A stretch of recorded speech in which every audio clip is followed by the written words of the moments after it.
river was never lost. That is the first and most important thing to understand about the story of the Mississippi River. The thing that changes the entire meaning of the word discovery when you apply it to one of the greatest rivers on the face of the earth. The Mississippi River was not hiding. It was not waiting to be found by anyone who did not already know it was there. For thousands of years before any European eye ever looked upon its brown, wide, powerful current, the Mississippi was the center of a world, a living, breathing, enormously complex world of human civilization, ecological abundance, and spiritual significance that the people who lived along its banks understood with an intimacy and a depth that no outsider arriving in a wooden boat with a flag and a cross could hope to match or replicate or honestly claim to have discovered. The indigenous peoples of the Mississippi River Valley were not footnotes to the river story. They were its story.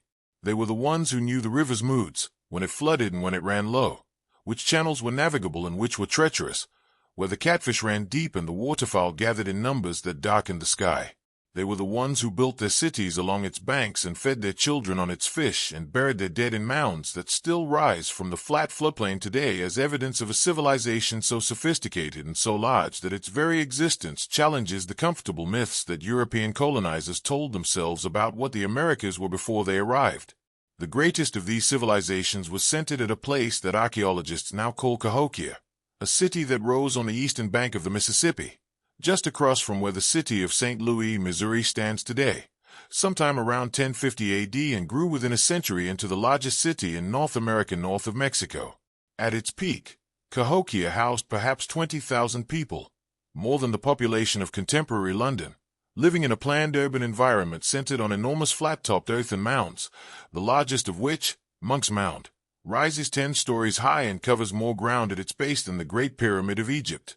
The people of Cahokia traded goods across a network that extended from the Great Lakes to the Gulf of Mexico, from the Atlantic coast to the Rocky Mountains, using the Mississippi and its vast web of tributaries as the highway system that made this continental commerce possible.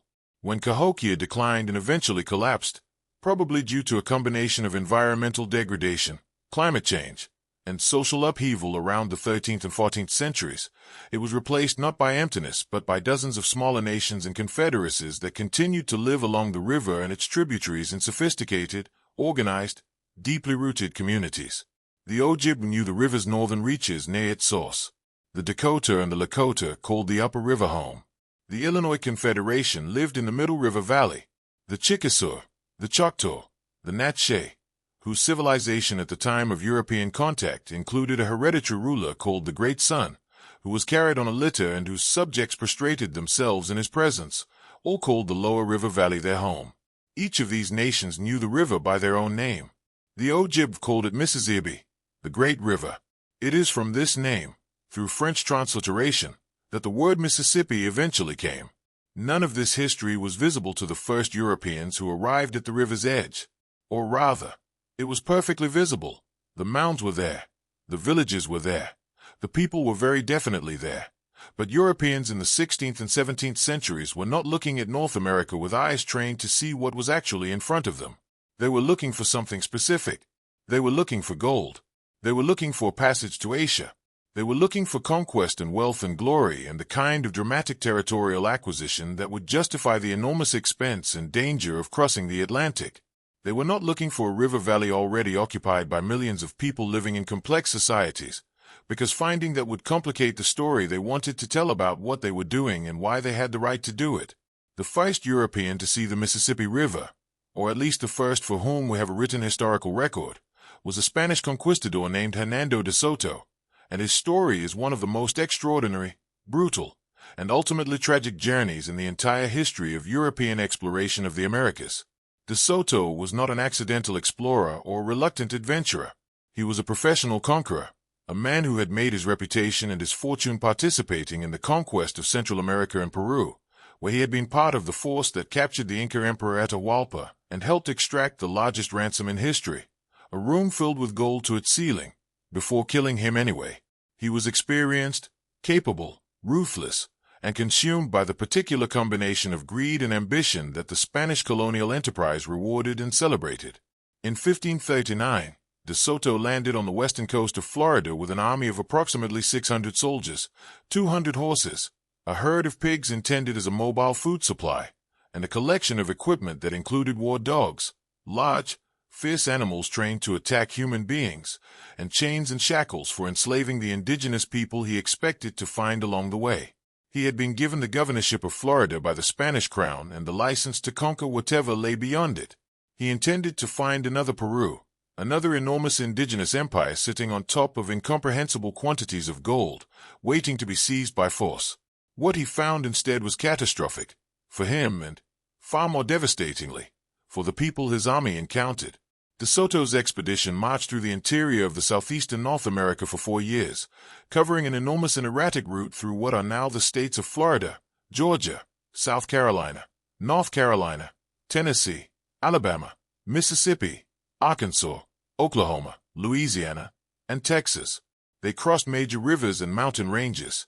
They encountered dozens of indigenous nations, and everywhere they went, they left a trail of violence, disease, and destruction that permanently altered the human landscape of the region. When De Soto's army needed food, they took it from whatever village or granary was nearest, often leaving the people they had robbed to starve. When they wanted slaves to carry their equipment, they enslaved whoever was available. When they encountered resistance, they responded with a ferocity calculated to intimidate through terror. At the great fortified town of Mobile, in what is now Alabama, they fought the bloodiest battle of the entire expedition, an engagement with warriors of the Choctaw leader Tuscaloosa that, by De Soto's own accounts, caused enormous casualties on both sides and left the town burned to the ground. De Soto's army survived, but barely. Their equipment was damaged, their food supplies were running low, their morale was shattered, and the gold they had been seeking showed no sign of existing anywhere within reach. And then, in the spring of 1541, somewhere in what is now the state of Mississippi near the site of the modern town of Clarksdale, Hernando de Soto looked westward through the trees of the alluvial plain and saw the Mississippi River for the first time. It did not look like a discovery. It looked like an obstacle. The river de Soto encountered was not the managed, levied, channeled waterway that exists today. It was a wild river in its natural state, more than a mile wide in places, running with the full force of an entire continental watershed, its brown current carrying entire trees torn from banks upstream, running fast and powerful and absolutely indifferent to the ambitions of one exhausted Spanish army standing on its eastern bank. De Soto had no boats. He had no way across. He needed to build flatboats from timber cut in the surrounding forest, a project that took weeks of labor while his army camped on the riverbank, and the indigenous people of the region watched from across the water with the careful, calculating attention of people who had seen what this particular army left behind. They crossed eventually, taking horses and soldiers and pigs and equipment across the wide, swift current in the flatboats they had built, and continued their march into the lands west of the river. The country beyond was no more accommodating than the country before. There was no gold. There was no empire waiting to be conquered. There were more indigenous nations, more resistance, more skirmishes, more death. The expedition pushed westward into what is now Arkansas, possibly reaching as far as Oklahoma or Texas before turning back, having found nothing that justified the enormous cost in lives and resources the journey had already consumed. Hernando de Soto never saw Spain again.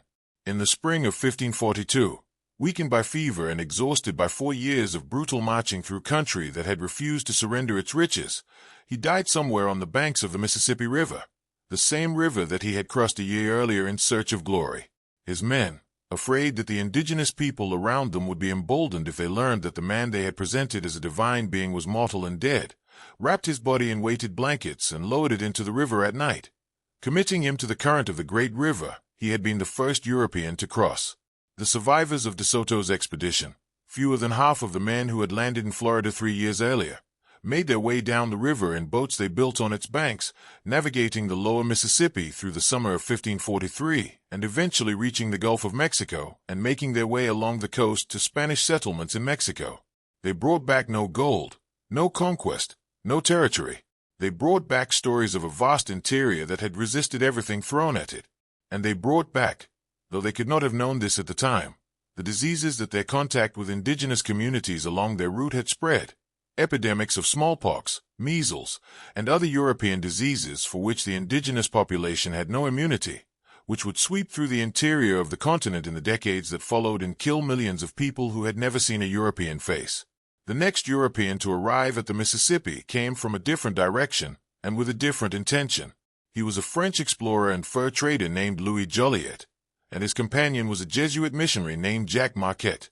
In 1673, more than 130 years after De Soto's crossing, Joliet and Marquette set out from the French settlement at the Straits of Mackinac, at the junction of Lakes Huron and Michigan, with a small party of 5 men in 2 birchbark canoes, following indigenous informants' directions toward a great river that the French had been hearing about for years. The journey they undertook was, by the standards of European exploration, remarkably peaceful. Joliet and Marquette were not conquerors. They were not looking for gold or conquest.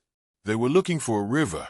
Specifically, they wanted to know whether the great river that indigenous people described flowing southward through the heart of the continent emptied into the Pacific Ocean, which would make it the long-sought-water route to Asia, or into the Gulf of Mexico, which would place it firmly within the orbit of French colonial interests in the Mississippi Valley and the Gulf Coast.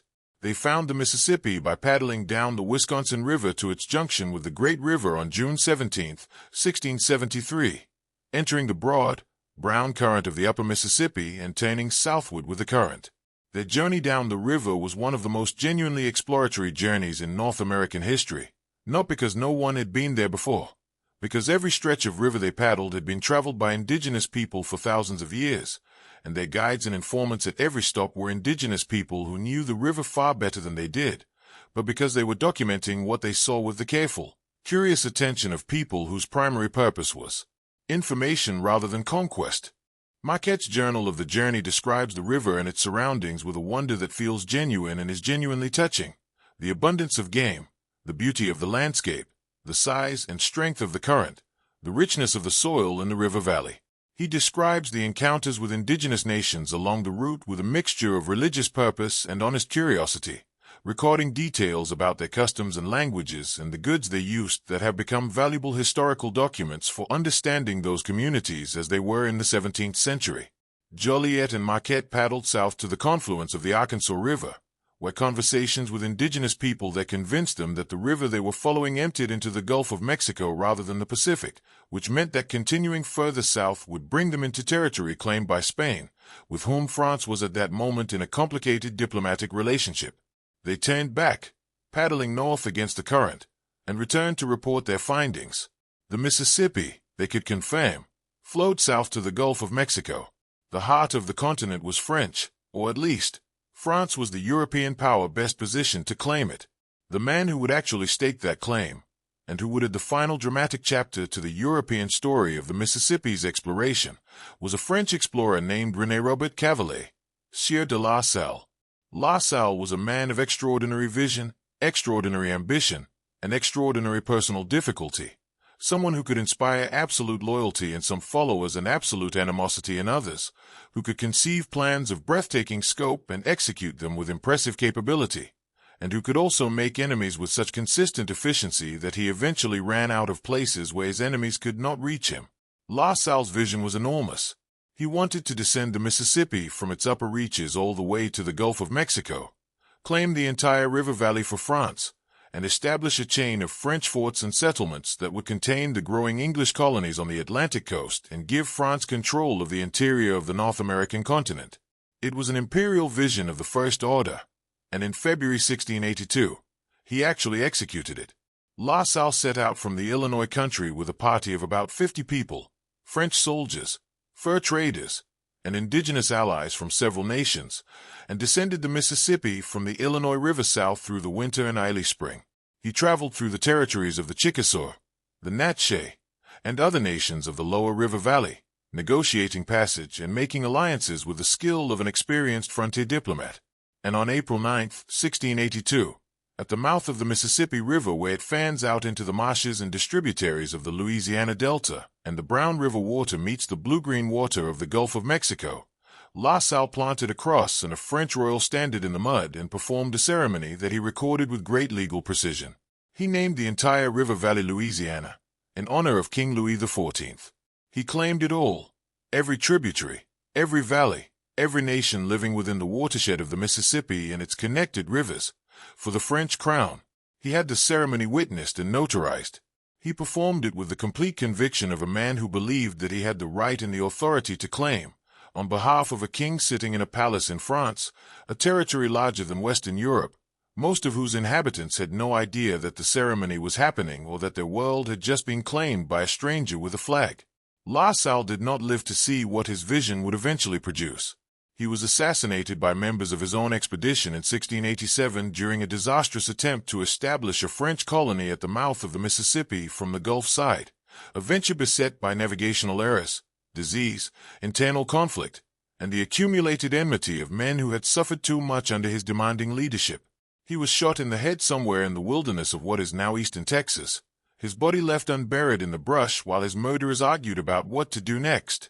But the Louisiana Territory he had claimed, the vast river valley that the Mississippi drained, became the framework of a French colonial empire in North America that lasted until 1803, when Napoleon Bonaparte, in desperate need of funds for his European wars, and having just lost Haiti to a revolution he could not suppress, sold the entire territory to the young United States in the Louisiana Purchase. The Mississippi River, claimed for France by a man who was murdered before he could build anything lasting, became the central artery of a growing American nation, the highway along which settlers and goods and ambitions and conflicts flowed as the United States expanded westward across the continent. Mark Twain, who grew up on the river and learned its currents and its moods and its characters with the intimacy of a man who had piloted steamboats on it before he became the most famous writer in America, understood the Mississippi better than any European explorer ever had. He understood that the river was not a discovery and not a resource and not a political claim. It was a living thing, capricious, powerful, beautiful, treacherous, generous, and utterly indifferent to the human drama being played out on its banks. It flooded when it wanted to flood and ran low when it wanted to run low. It changed course when the pressure of its own current built up against a bend and cut a new channel through the softest soil it could find. It was, Twain wrote, not a river that a human being could know completely. You could only know the part of it that you had lived with, and even that part would change before you finished knowing it. The indigenous peoples who had lived with the river for thousands of years knew this. They had built their understanding of it into their languages and their stories and their ceremonial lives and their practical knowledge of how to fish its channels and read its moods and survive its floods. They knew that the river was not something to be claimed or discovered or owned. It was something to be lived alongside, carefully and respectfully, with the understanding that it had been there before you and would be there long after you were gone. That knowledge is the truest and deepest knowledge anyone has ever had about the Mississippi River. The European explorers who crossed it and mapped it and claimed it and named it after themselves and planted flags at its mouth were doing something that mattered enormously to the history of the continent and the world. But they were never discovering it. They were only, at last, arriving at a place that had always been somebody else's home. The river knew the difference, even if the explorers did not. It always has. It always will.